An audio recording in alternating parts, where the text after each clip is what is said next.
नमस्कार दोस्तों, हमारे YouTube चैनल पर एक बार फिर आपका स्वागत है।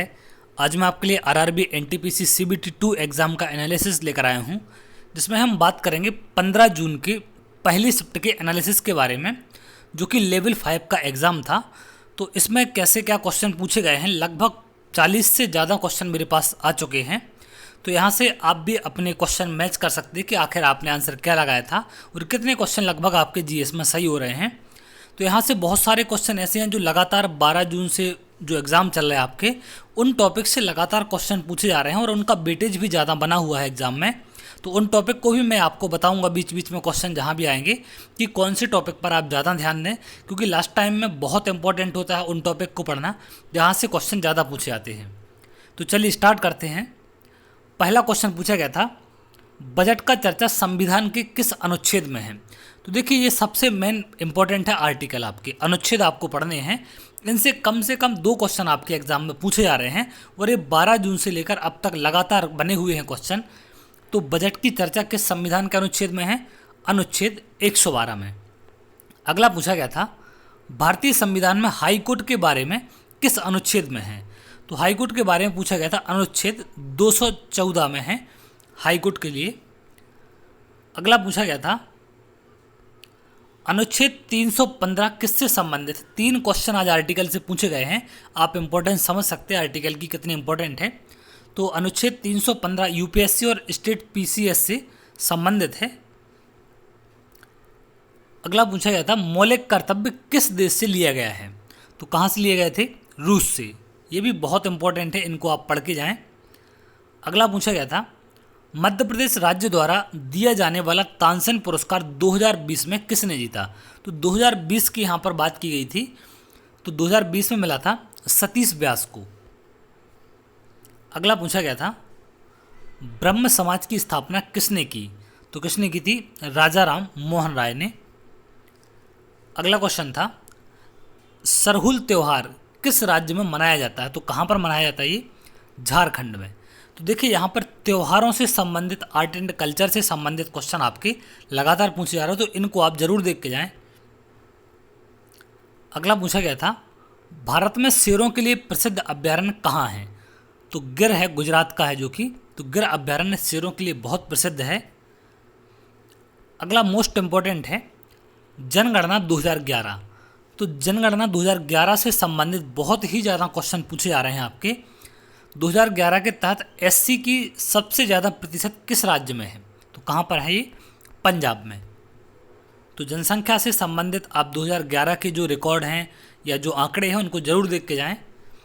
लिंगानुपात सबसे ज़्यादा किस राज्य की है। तो ये कहाँ की है? केरल की, 1084। तो इस बात को भी आपको याद रखना है। अगला है, कंदरिया महादेव मंदिर किसने बनवाया था। तो ये चंदेल राजाओं ने बनवाया था, इसको आपको याद रखना है। और ये कहाँ पर स्थित है? खजुराहो में। तो इनकी जगह भी आखिर आपसे अक्सर कर पूछ ली जाती है, तो इस बात को भी आप यहाँ पर याद रखेंगे। अगला है, गोरुमारा राष्ट्रीय उद्यान कहाँ स्थित है। तो राष्ट्रीय उद्यानों से संबंधित भी प्रश्न आपके लगातार पूछे जा रहे हैं। तो ये कहाँ पर है? पश्चिम बंगाल में स्थित है। अगला है, सतरिया नृत्य शंकर देव ने किस शताब्दी में शुरू किया था। तो नृत्य से संबंधित आपके लगभग क्वेश्चन हर शिफ्ट में आ रहे हैं, तो नृत्य से संबंधित सभी क्वेश्चन पढ़ के जाएं। किस शताब्दी में शुरू हुआ था? 15वीं शताब्दी में। अगला पूछा गया था, जवाहर नेहरू पोर्ट कहाँ स्थित है। तो ये नवी मुंबई में स्थित है। तो देखिए, पोर्ट बंदरगाहों से संबंधित क्वेश्चन भी आपके पूछे जा रहे हैं। कभी आपसे पश्चिमी घाट पर स्थित बंदरगाह पूछ लेता है, तो कभी कोई बंदरगाह पूछ लेता है, तो इनको भी आप एक बार जरूर देख के जाएं। अगला एक और पूछा गया था, पर्यावरण एवं वन्य जीवों की सुरक्षा के बारे में किस आर्टिकल में उल्लेख है। 4 क्वेश्चन, चौथा क्वेश्चन है जो कि आर्टिकल से संबंधित आज पूछा गया था। तो आर्टिकल 48A में है आपका, ये बहुत इंपॉर्टेंट है आर्टिकल।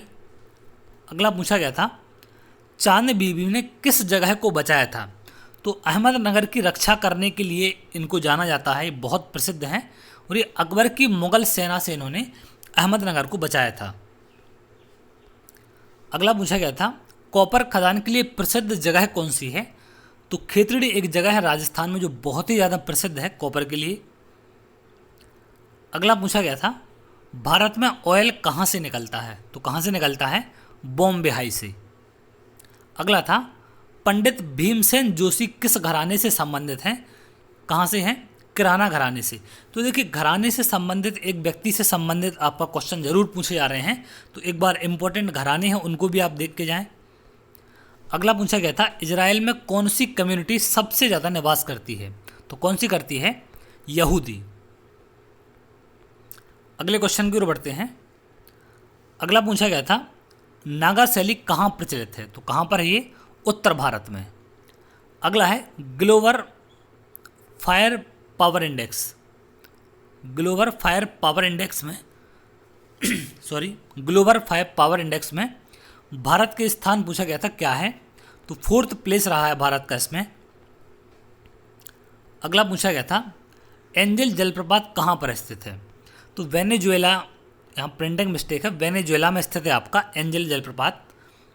कौन सा बंदरगाह एशिया में स्थित नहीं है? तो एशिया में स्थित नहीं है ये पूछा गया था। तो आपको थोड़ा सा क्वेश्चन करते टाइम एक चीज़ आपको ध्यान से पढ़नी है, इसमें लिखा है नहीं है। कभी कभी क्या होता है, हम जल्दबाजी में कौन सा बंदरगाह एशिया में हम लगा देते हैं, तो क्वेश्चन पर भी थोड़ा सा आप ध्यान रखें। तो रोटरडैम ऑप्शन में था, ये बंदरगाह यूरोप में पड़ता है।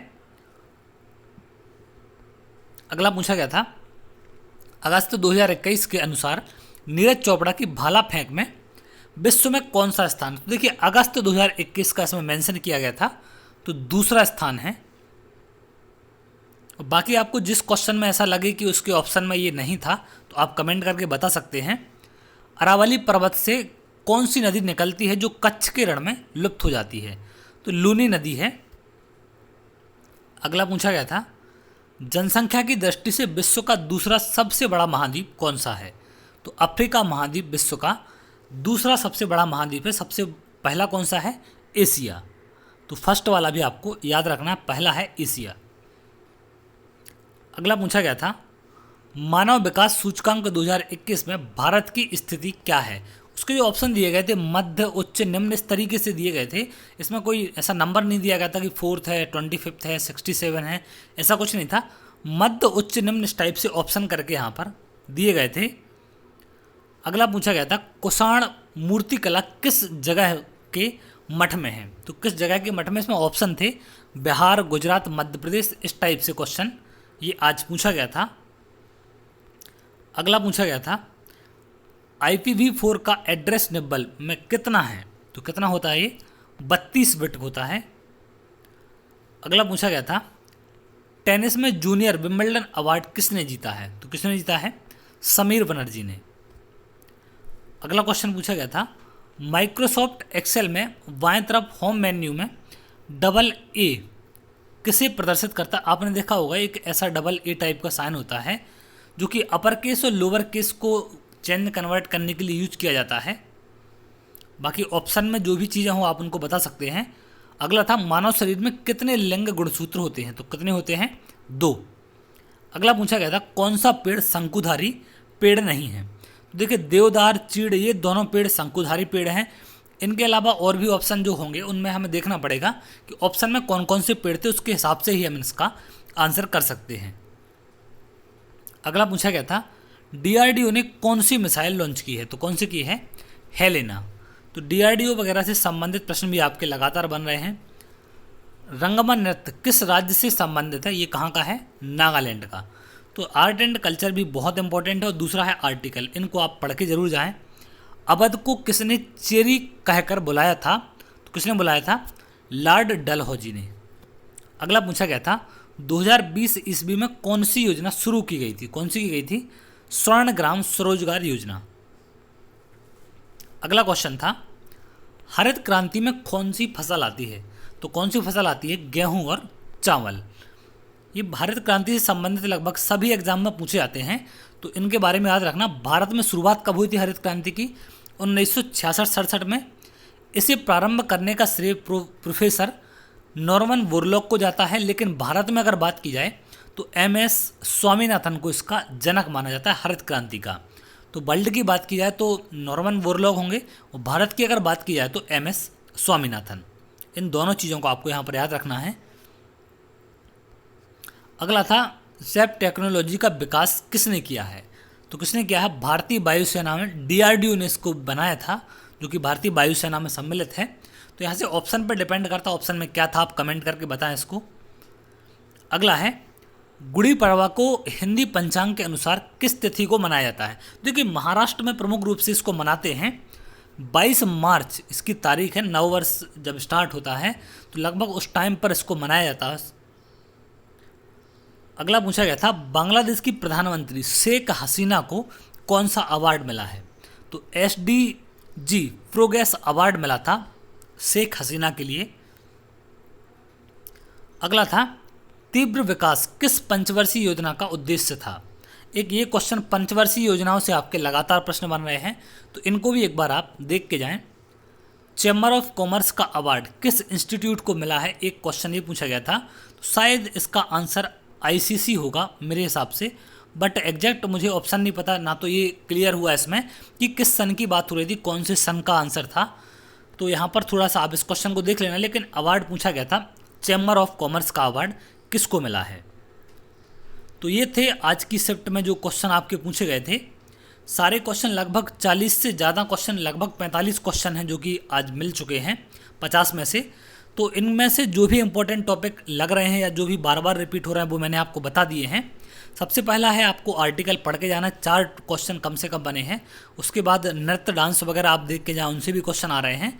और लेटेस्ट अवार्ड जो मिले हुए हैं उनको भी आप एक बार ज़रूर देख के जाएँ। तो ये था आज का एनालिसिस। तो चलिए, अगर आपको वीडियो अच्छा लगा है तो वीडियो को लाइक और चैनल को सब्सक्राइब कर लें, जिससे आगे आने वाले और भी एनालिसिस और इम्पोर्टेंट वीडियो आपको मिल सके। तो चलिए, बहुत जल्द अगली वीडियो मिलेंगे, तब तक के लिए बहुत बहुत धन्यवाद।